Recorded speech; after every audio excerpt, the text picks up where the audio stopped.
Hello everyone, আসসালামু আলাইকুম। আমার বাছুরটা এই বাছুরটা কিনেছিলাম এতিন।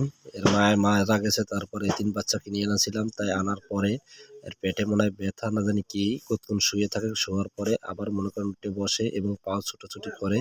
আমার দেখে খুব কষ্ট লাগতেছে, তাই আপনাদের মাঝে শেয়ার করতেছি ভিডিওটা। কি হতে পারে, কতক্ষণ যাইবো। এখন একটু দেখেন, ঠান্ডা মাথায় শুয়ে রয়েছে, কিন্তু কোনো ঘাস টাস কিছু খায় না সকাল হইতে।